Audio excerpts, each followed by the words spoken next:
Bueno, buenas tardes a todos, por lo menos los que estamos aquí. Bienvenidos a esta presentación del libro 8 alacenas en la fortaleza del autor Antonio Adámez. Y, por supuesto, pues también le tengo que dar las gracias por acudir a esta presentación al alcalde de Orellana la Vieja, Cayetano Ramos, que, por supuesto, pues también nos acompañó y nos acogió muy bien en la presentación que tuvimos la semana pasada en Orellana. Por supuesto, esta labor importante que hace la Fundación y el Palacio de los Barrantes Cervantes, pues es una labor muy importante de tipo histórico, sobre todo para preservar nuestra memoria y nuestras raíces extremeñas. Y digamos que con Antonio pues ha sido muy fácil, muy bien, hemos trabajado, nos hemos coordinado y yo creo que el resultado pues es el maravilloso libro que tenemos el gusto de presentar hoy aquí en este palacio. Por supuesto, esto no hubiera sido, digamos que no se hubiera podido hacer sin la importancia de la Fundación Obra Pie de los Pizarros, que desarrolla una importante actividad de promoción cultural y, sobre todo, apoyada en esta sede, el Palacio de los Barrantes Cervantes de aquí, de Trujillo, en Extremadura. Digamos que esa promoción cultural sustituyó a los fines de la Fundación, sobre todo los fines espirituales establecidos por los fundadores, y en ella la Fundación aborda y pone en valor las cuestiones en las que tiene comprometido su interés, sobre todo con el objetivo de convertirse en un referente cultural en este ámbito. Digamos que aborda también la historia de los pizarros y la historia común, no solamente de Extremadura, también de España y de las repúblicas latinoamericanas, de la cultura, la historia, el idioma, la literatura española, digamos, ese intercambio cultural, científico y económico entre Europa, América y España, y también pues recupera y conserva, digamos, todo el patrimonio histórico y cultural español. Por ello, la Fundación pues, desarrolla y promueve y participa también en la convocatoria de encuentros, congresos, jornadas, como por ejemplo la que tuvimos a principios de octubre, la 10ª jornada sobre extremeños en América. También patrocina la publicación de trabajos científicos y divulgativos, sobre todo a través de su proyecto editorial, como es el caso de este libro, de 8 alacenas en la fortaleza, y lleva a cabo una amplia programación de exposiciones. Por ejemplo, la que tendremos es el próximo 17 de noviembre. Además, desarrollando una importante labor de adquisición de fondos archivísticos, bibliográficos y museísticos.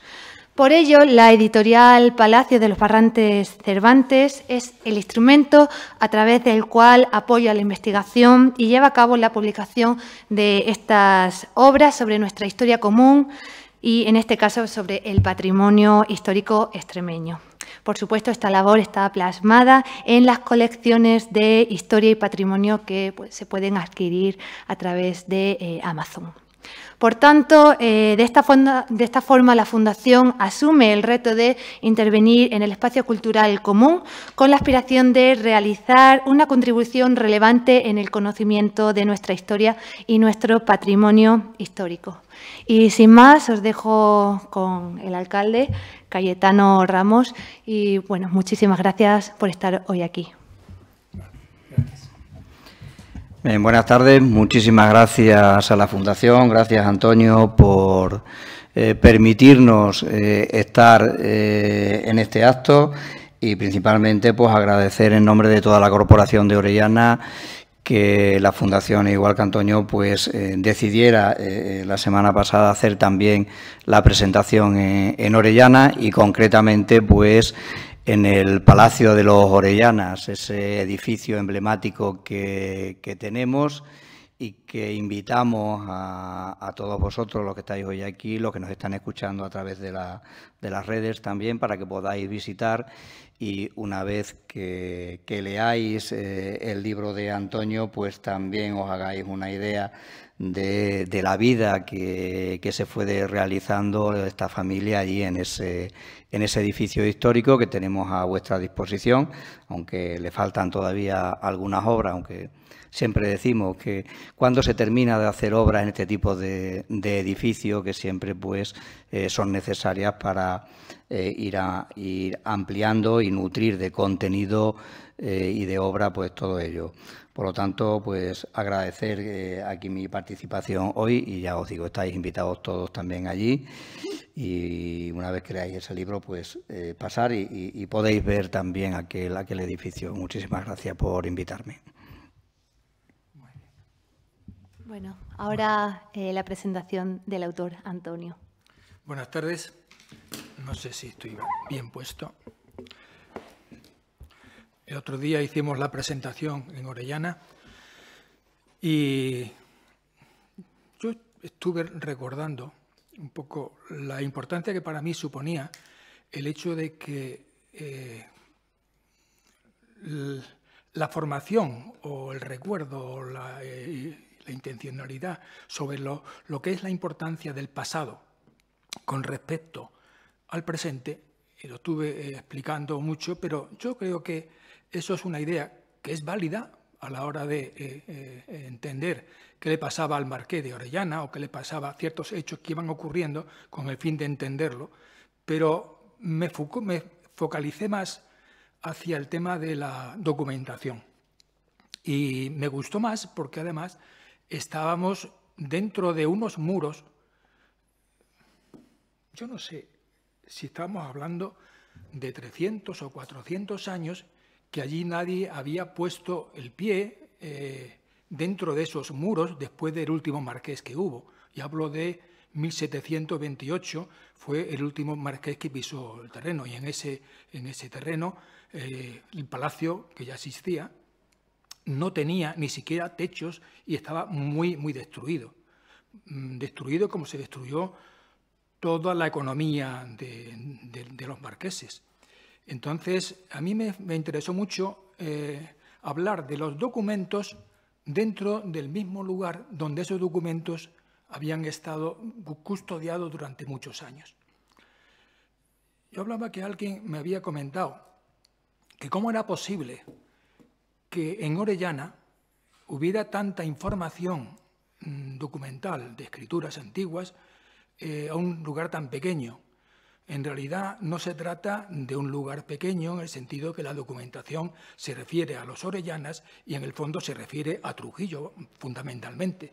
Lo que pasa es que las familias de Trujillo tenían un señorío en Orellana la Vieja y se refiere a estas familias, pero básicamente porque está Trujillo al medio. Hay documentación, yo comentaba el otro día, por tres razones. Una, porque hubo un pleito en el 1550 dentro de lo que es la familia orellana, por estas cosas que ocurren, como ya ocurrió con los reyes y demás. Había que suceder a alguien que de pronto tiene la titularidad de un señorío, de un mayorazgo, de un reino, y quien sucede resulta que es una mujer. Eso siempre ha resultado muy problemático. En España dio lugar, en el fondo, a las guerras carlistas. Fernando VII sucede, mejor dicho, él se muere, sucede su hija, Isabel II. Pero, claro, el tío no está de acuerdo. Su tío, Carlos, monta una y dos guerras y eso hace mucho daño al país. Es decir, que una cosa de estas, en el señorío de Orellana, ocurrió exactamente igual. Mucho antes, porque en las escrituras originales no estaba excluida, lo que ellos ponían siempre en las escrituras, la hembra.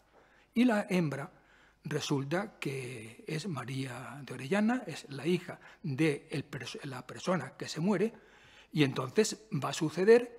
¿Y qué ocurre? El mayorazgo se va con el marido de la mujer. Es decir, los bienes, el patrimonio, todo lo que tiene una historia de riqueza ya acumuladas, se las va a llevar el marido. En este caso era de los condes de Feria. ¿Qué ocurre? El tío, el hermano del fallecido, no se le ocurre otra cosa, Primero intenta casarse con la sobrina, no puede, ¿y qué hace? Recurre a manipular la escritura.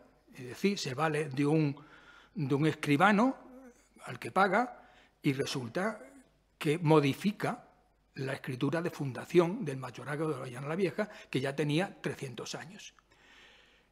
Eso hace que los jueces, de alguna manera, tengan una escritura falsificada y el pleito dura muchos años porque hay mucha guerra, porque hay documentos distintos. Y no es fácil llegar a la verdad. Se hace una investigación en Sevilla y se logra, digamos, ver cuál es la verdad. Pero han pasado 60, 70 años. Esto es una fuente de información espléndida.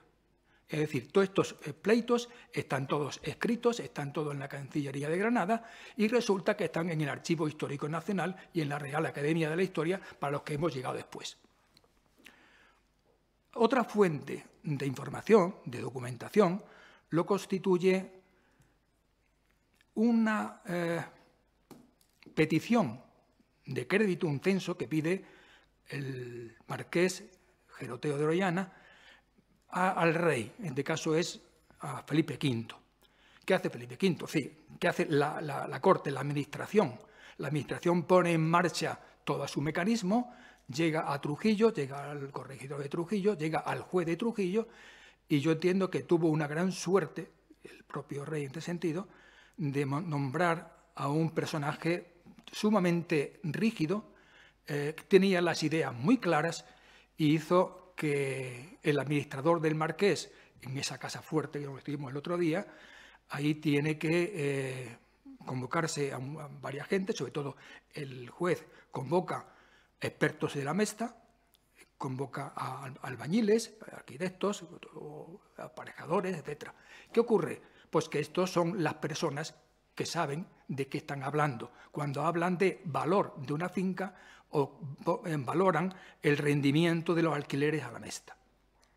Igual, ocurre lo mismo, hay un gran aporte de documentación y esto estuvo en buena medida en la Real Academia de la Historia. Yo me encontré un libro, casi toda la información suele estar en toda la historiografía sobre Extremadura, más o menos está todo ahí en una profundidad u otra. Pero este libro que encontré en la Real Academia de la Historia no existía en la información que yo hasta entonces había leído. Era el libro S65. Y en este libro resulta que estaba toda la historia que yo ya en buena medida tenía sobre los orellanas.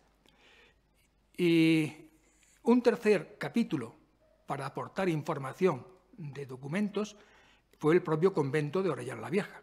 Unas monjas de clausura, dominicas, guardaron muy bien, como hacen siempre todas las monjas, o sea, guardan muy bien toda la documentación. Para mí fue muy emocionante coger los legajos y a medida que quitaba la cuerda me encontraba con lacres que se me deshacían entre las manos, porque tenían, algunos podían tener 400 o 500 años de vida, que seguramente nadie había nunca tocado, con una letra preciosa. Claro, yo hablo ahora con mucha distancia.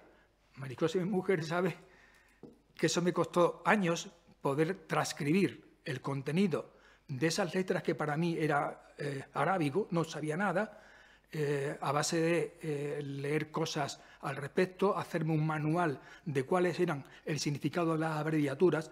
Para mí fue muy costoso, pero también muy divertido, porque el proceso era incorporar esa información transcrita a un ordenador, ponerlo en ficheros y luego la parte interesante era colocar sobre un tablero de ajedrez las personas que aparecían. Y aparecía el Rodrigo de Orellana, la Teresa de Meneses. Yo no sabía quién eran unos y otros, y ellos mismos iban gritándome quiénes eran. En el fondo establecimos una especie de diálogo entre los personajes. Ellos mismos a veces me preguntaba qué pensarían de mí, viendo lo que yo he escrito sobre ellos, y ellos estarían incluso, a veces, me imagino que molestos, pero yo no tenía otra fuente que lo que era la escritura. Ellos eran unas personas como todos nosotros que tenían unas personalidades muy ricas en muchas cosas, pero los papeles solo hablan, por ejemplo, de este Gabriel, de las picias que hizo manipulando una escritura. Pero ese hombre, además de hacer ese tipo de cosas, luego fue la persona que convirtió la fortaleza en palacio. Es decir, que era un hombre muy de su tiempo, de 1500, donde la sociedad estaba naciendo a unos nuevos aires. Y este tío supo recoger todo eso. Para mí ese diálogo de los documentos y esa persona que me está gritando que él es quien es, pero yo no tengo nada más que la documentación, mi diálogo con ellos siempre ha sido muy problemático, porque yo sé que me dejaba muchas cosas atrás, pero porque no las sabía. No podía incorporarle la faceta de su personalidad. Y eso siempre me ha quedado ahí, en el libro en algún momento lo digo, me ha quedado ahí como un pequeño lastre, ¿no? Y para mí, básicamente, el otro día, el palacio y la documentación fue el centro de mi emoción, porque yo sentí mucha emoción de poder hablar en unos muros que era la casa de estas personas. Yo estaba hablando de esto, pero por algún lado había pasado Teresa de Meneses, su marido murió creo que en 1509, hacia el 14 ella se fue a un convento, porque era la época de que una mujer sola pues se recluía en un convento, viudas y solteras, porque la familia tenían que custodiarlas. ¿Dónde mejor que en un convento? Esto es lo que me imagino que diría Fray Luis de León, el confesor de la reina, no sé cómo se llama ahora mismo, pero eran todos misóginos en ese sentido, es decir, que tenían mucho que decir con respecto a la mujer, pero ellos no hacían nada desde el púlpito que las pudiera, en lo que hoy día se puede hablar, de igualdad de sexo. Bien. Y por mi parte, no mucho más, simplemente transmitir esta emoción de ver lo que está escrito sin poder ir mucho más allá de lo que está escrito. Es otra limitación muy importante, porque claro, la novela histórica puede dar rienda suelta a este tipo de pensamientos, pero aquí hay que estar atado a lo que es la nota de pie de página, que traes lo que ha dicho, pero no puedes afirmar absolutamente nada más. No es lícito, y de ahí donde viene un poco que se puede hacer lecturas a veces duras, porque es que no son alegres a la hora de ilustrar personajes y situaciones.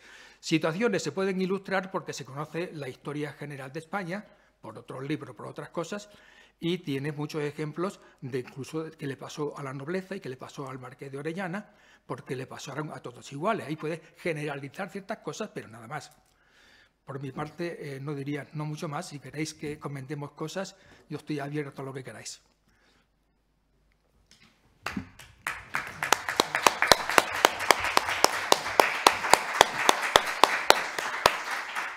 Muy bien. Si tenéis alguna pregunta sobre el libro, sobre la historia, si queréis que hagamos un coloquio, pues... Una pregunta. ¿El título de 8 alacenas? Perdón. Dentro del palacio hay un torreón. El palacio actual es la mitad de lo que era. Tiene ahora mismo 2 torreones de 4 que había, y uno se conserva, el torreón redondo, y hoy día se puede entrar y mirar para arriba y se pueden ver 8 alacenas. En la fotografía se cuentan 9, pero es que uno es una puerta. Son 8 alacenas, que son 8 huecos que se han cuidado en la restauración, que eran alacenas de madera, de esas alacenas que tenemos en las cocinas antiguas, y se abría y ahí estaba toda la documentación. La documentación que cuando se encontraron en el año 1728 estaba muy, muy deteriorada, pero claro, eran copias. La familia tenía esas copias y otras muchas copias, por utilizar la expresión que se utilizaba, traslados. Y esos traslados, pues toda la familia tenía la misma escritura, las habían copiado unos de otros, ¿no? Y entonces, pues, aunque estaban deterioradas, sí sabemos que estaban allí ciertas escrituras, las más importantes, lo que era la fundación del señorío y del mayorazgo de Juan Alfonso de la Cámara, el fundador, habló 1335 y 1341 con el mayorazgo. Es decir, que son muy antiguas, seguramente estarían todas en pergamino. Luego esas copias ya se han ido, ¿vale? Pero sí, estaban muy deterioradas. y las alacenas es lo que le da nombre. Más cosas. Que yo entiendo que en esa época, no es como hoy, que lo tenemos todo digitalizado, esos documentos había que tenerlos a muy buen recaudo porque era lo único que daba fe de la titularidad y la propiedad de tus bienes. Si se perdían o como has dicho, si se hacían copias no originales, era un problema luego demostrar la titularidad. Rodrigo de Orellana, este hombre murió en 1509, con el marido de una de las hijas, 1400 y pico, habían quedado, se narra en el libro, en ir al día siguiente a cazar, a ballestear, como yo decía. Y claro, se puso a llover de una manera terrible, total que lo que hizo con su yerno, fue llevársele a donde tenían las escrituras, le abrió un baúl que estaba rotulado, escrituras del mayorazgo de Orellana la Vieja. Y claro, el otro, como le pasa a Víctor, de Orellana, hubiera encantado ver esas cosas y le entretuvo leyendo toda esta escritura, pero se lo dejaba tocar con cuentagotas, porque el tío tenía allí una llave y ese baúl estuvo en Guadalupe 40 años y gracias a que estuvo ahí, de una serie de problemas que tuvieron la familia, se pudo luego recuperar a través del hermano de la mujer, Teresa de Meneses, que era la fundadora del convento. Este cura lo tenía guardado y cuando pudo ya llevarlo, lo llevaron otra vez a Orellana y lo devolvieron. Y volvió otra vez o bien al baúl o bien a las cenas, que no tenía más. Más cosas. ¿Qué relación tenía con Francisco de Orellana, el descubridor de... Francisco de Orellana era una persona que descendía de la familia de los Orellana. Es decir, los Orellana llegan a un lugar, esto habló ya después de la conquista de Trujillo, 1232, pasan 50, 60, 80 años, hasta que se empieza a repoblar esa zona. Es desde Zorita hasta el Guadiana. Pasado el Guadiana ya hablamos de la Orden de Alcántara. Entonces, se lo concede la cesión de tierra primero a los altamiranos, que era la facción de aquí de Trujillo fundamental. Los altamiranos aquí tenían el 50% de los cargos del concejo y los otros se los repartían entre los bejaranos y los añascos. Cuando los altamiranos llegan al Guadiana, algunos se quedan en una zona que se llamaba Orellana y los que se asentaron ahí construyeron una torre y adoptaron el apellido del lugar. No sabemos de dónde viene exactamente Orellana. Lo más sencillo es a orillas del río Ana, pero no somos capaces de demostrar nada de eso, excepto que esto es lo que a simple vista parece que pudiera ser. Pero el apellido Orellana viene de ahí, y por lo tanto Francisco de Orellana pertenece a la familia de los Orellana, y damos el salto desde 1340 a 1500 y algo. Entonces, pero es un Orellana perteneciente a la familia de Orellana, descendientes de la gente de Trujillo. ¿Más? Sí, mira, en cuanto a la búsqueda de documentación y referente al palacio, ¿has encontrado datos, por ejemplo, a mí me interesa mucho el tema de los esgrafiados, ¿has encontrado datos sobre esos esgrafiados de posibles autores o encargos? No. Eso por un lado. Y por otro lado, hay un momento que se desmonta una ventana y el patio. ¿Hay documentación de a quién se le vende ese material? No. ¿Dónde va a parar? Los esgrafiados del palacio son muy parecidos, son poquitos los que hay o los que quedan. Hay más en el convento. La diferencia es que el convento se terminó de construir hacia 1545 y el palacio 1555. Se parecen mucho a los de la iglesia de Santiago de aquí de Trujillo y muchos más sitios que tiene Trujillo con esgrafiados. Y yo me temo que fueron las mismas manos los que hicieron los de Orellana, porque se parecen los del palacio y los del convento, mucho más ricos los del convento, y se parecen mucho a los que hay aquí en Trujillo.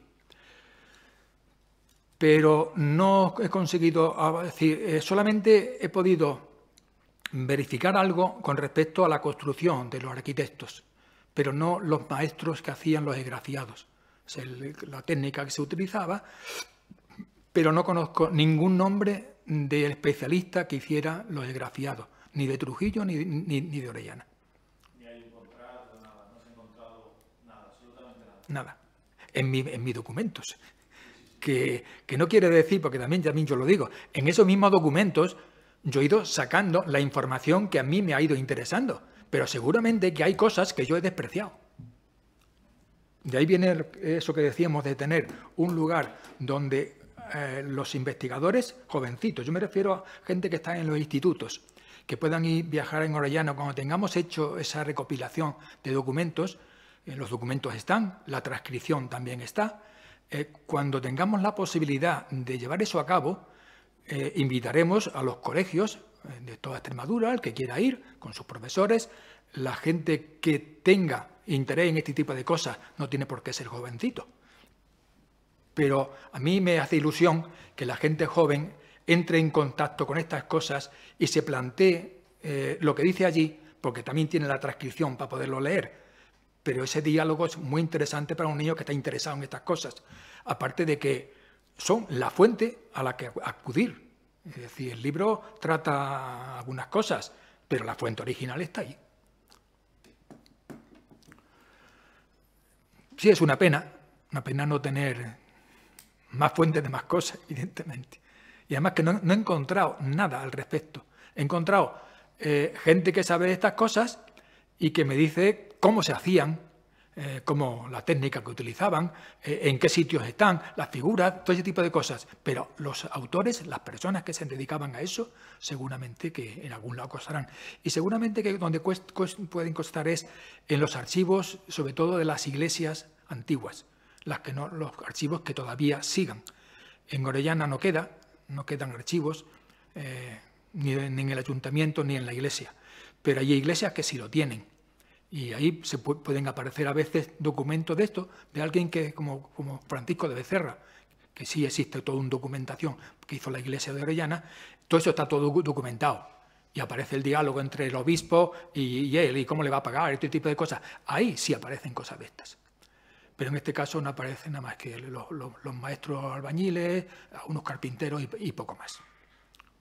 Y de la segunda parte que te comentaba, de cuando desaparece el patio y la ventana, ¿hay documentación? ¿Has encontrado algo de documentación hacia dónde? ¿Del patio de Orellana? Sí. En Orellana la Vieja, no. Lo único que tenemos son fotografías del año 29 de Garrorena, y gracias a que estuvo allí con Covarsí, podemos tener la última visión realmente bonita, porque hicieron una fotografía, Garrorena hizo fotografías espléndidas. Estas aparecieron en la feria de Sevilla, feria de exposición de Sevilla, que era mundial, no me acuerdo cuál es. Y aparecieron ahí las fotografías. Y allí son fotografías que se ve cómo era. Pero vamos, la mejor forma de ver cómo era el patio de Orellana, lo que era el patio, es irse aquí a la casa el Palacio de los Orellana. Ahí están las monjitas nuevamente. Yo cuando estuve había monjitas, no sé si era un colegio, un instituto, y muy amable, me enseñaron el patio y vi que era realmente, se tendrá por lo menos 50 o 60 años antes que el de Orellana, pero el de Orellana es una copia exacta. Pero ahí no encontramos nada más al respecto, existen las fotografías.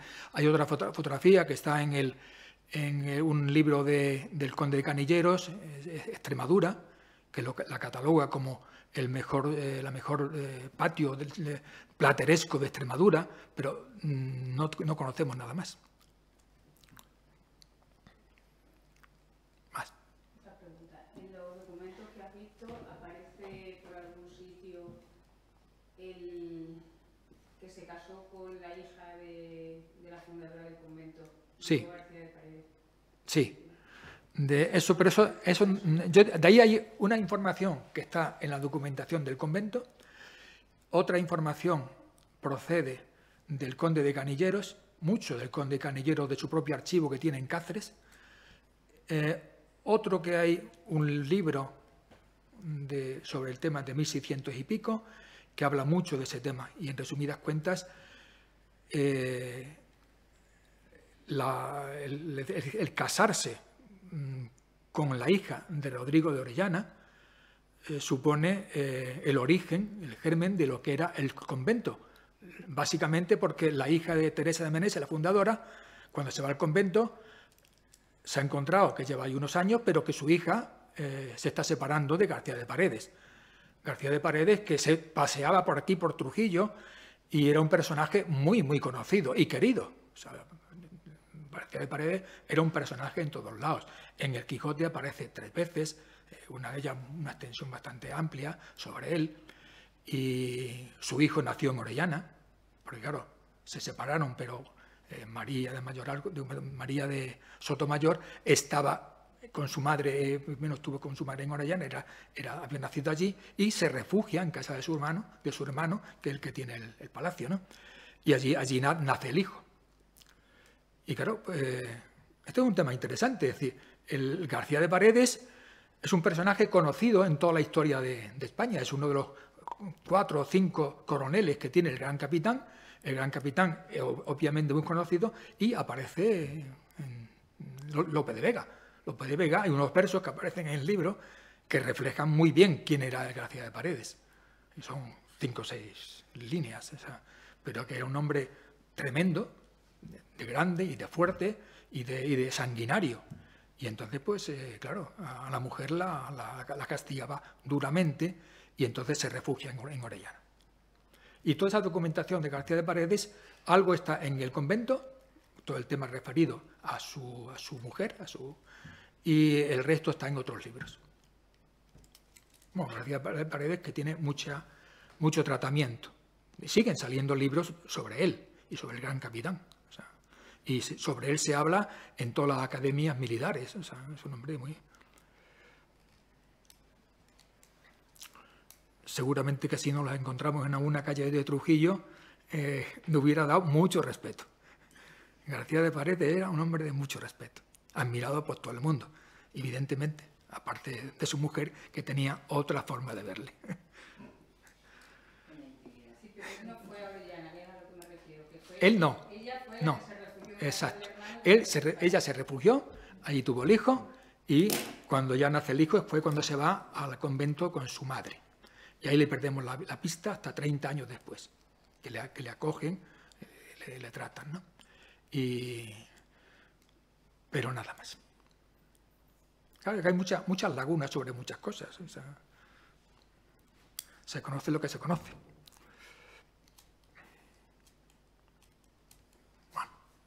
Bueno, pues si no tenemos nada más. Nada más. Muchas gracias por vuestra asistencia. Muchísimas gracias a todos. Muchas gracias también a ti, Antonio, a Cayetano, por supuesto a todos. Y bueno, el libro está disponible para su adquisición abajo, y si queréis que una firma del autor, pues aquí le tenéis. Así que nuevamente muchas gracias y hasta la próxima.